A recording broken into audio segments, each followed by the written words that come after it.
জুলাই শহীদের আকাঙ্ক্ষা বাস্তবায়নে বৈষম্যহীন ঢাকা বিশ্ববিদ্যালয় গড়তে সকল শিক্ষার্থীদের নিয়ে কাজ করার প্রত্যয় ব্যক্ত করেন নবনির্বাচিত ডাকসু ভিপি সাদিক কায়েম। সকালে রায়বাজারে ৭১-এর মহান মুক্তিযুদ্ধে নিহত শহীদদের প্রতি শ্রদ্ধা জানিয়েছেন ডাকসুর নবনির্বাচিত নেতারা। এ সময় তারা ৭১ এবং ২৪-এর শহীদদের আকাঙ্ক্ষা ধারণ করে এগিয়ে যেতে চান বলেও উল্লেখ করেন। সে সঙ্গে জুলাই শহীদদের আকাঙ্ক্ষা বাস্তবায়নে বৈষম্যহীন ঢাকা বিশ্ববিদ্যালয় গড়তে কাজ করবেন বলেও জানান। ডাকসুর নবনির্বাচিত ভিপি সাদিক কায়েম বলেন, নির্বাচনে অংশগ্রহণকারী সবার ইশতেহার বাস্তবায়নে শিক্ষার্থীদের মতামত নিয়ে কাজ করা হবে। জিএসএসএম ফরহাদ বলেন, শহীদদের আত্মত্যাগ কাজের মাধ্যমে পূরণ করার চেষ্টা করা হবে। হিজাব নিয়ে ভারতীয় মিডিয়া নিজেদের এজেন্ডা বাস্তবায়নে মিথ্যা তথ্য ছড়াচ্ছে বলেও অভিযোগ করেন তিনি।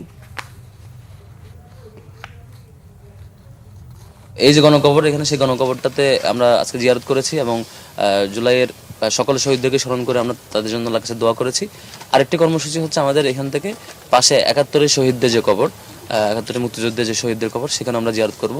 তাদের যে আমানত আমাদের উপর অর্পিত হয়েছে সুন্দর ক্যাম্পাস গড়বার জন্য, সেই অনুভূতি যাতে আমাদের সবসময় থাকে এবং শহীদদের এই স্যাক্রিফাইসের মূল্য যাতে আমরা আমাদের কাজের মধ্য দিয়ে, শিক্ষার্থীদের কমিটমেন্ট রক্ষার মধ্য দিয়ে, শিক্ষার্থীদের অধিকার বাস্তবায়নের মধ্য দিয়ে আমরা সেটি জারি রাখতে পারি, বাস্তবায়ন করতে পারি। জুলাই বিপ্লবে যে ২০০০ ভাই বোন শহীদ হয়েছে, এই প্রত্যেকটা পরিবারেই আমাদের পরিবার।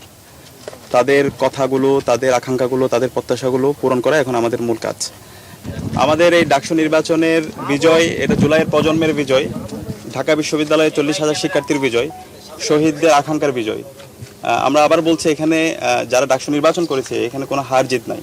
আমরা সবাই সহযোদ্ধা ছিলাম। জুলাই যেভাবে আমরা একসাথে কাজ করেছি, ফ্যাসিবাদের বিরুদ্ধে আন্দোলন করেছি এবং আজকে আমরা আজাদি আনতে পেরেছি শহীদদের মাধ্যমে। এখন জুলাই বিপ্লব পরবর্তীতে আমাদের ঢাকা বিশ্ববিদ্যালয় বিনির্মাণ করার জন্য ডাকসু নির্বাচন পরবর্তীতে আমরা সবাইকে নিয়ে একসাথে কাজ করব।